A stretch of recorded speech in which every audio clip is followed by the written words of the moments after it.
Good afternoon, everyone. This is your Mortgage Minute. We've had some pretty significant movement in the bond market this week, and today we finally got a little relief. The 10-year Treasury has been around 4.67% today, roughly down 4 basis points since yesterday, and mortgage-backed securities are trading stronger. That's helping mortgage pricing improve today after rates have been moving in the wrong direction earlier this week. Now, one more one important distinction, Freddie Mac's latest weekly survey has the average 30-year fix at 6.67% for a 30-year mortgage.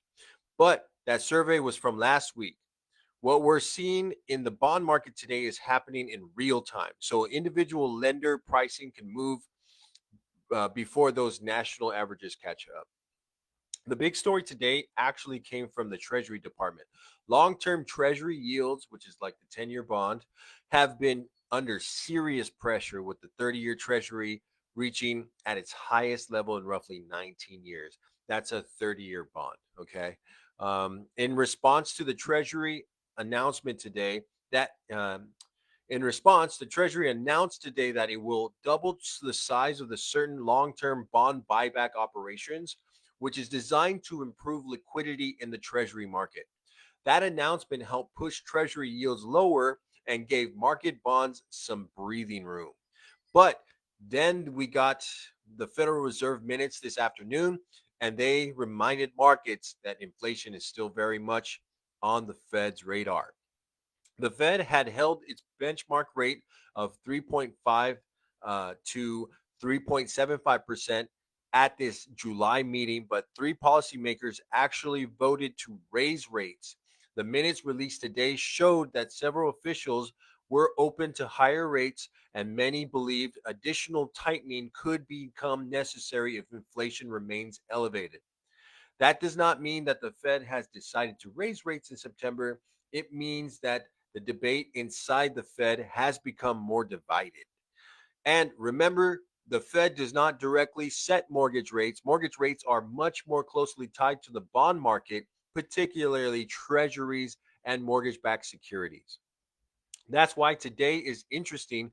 Even with somewhat hawkish Fed minutes, bonds have held onto much of their improvement because of the Treasury's liquidity announcement.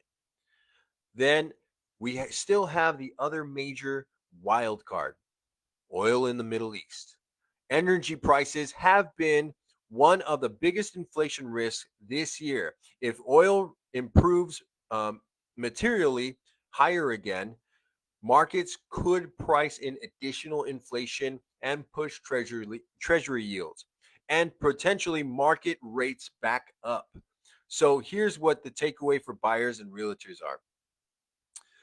We're getting some relief today, but I wouldn't call this the beginning of a major rate rally yet. The 10-year bond is still elevated. The Fed is still concerned about inflation, and oil remains at risk. And the bond market is still extremely sensitive to headlines. But for buyers, volatility can create opportunity. If rates improve while sellers are becoming more negotiable, we can potentially combine better financing with seller credits, temporary buy downs, or price negotiations to create a much better monthly payment. And for realtors, this is good time for to reconnect with buyers who stepped into onto the sidelines while rates moved higher. Don't wait for somebody. Sorry, don't wait for someone on the news to announce that mortgage rates have dropped. By the time that happens, the bond market may have already moved again, and you won't be able to lock in that rate. Get your buyers pre-approved, know their payment options, and get ready when these price windows open. That's your mortgage minute. If you guys want to see me at any time this Friday or during the week, I'm going to go ahead and let my calendar link down below. We have some amazing things coming for modern marketing that we would love to share with you, and something that I'm excited to share with you when the sales call happens next week. I hope you guys are having a great day, and this was your Mortgage Minute.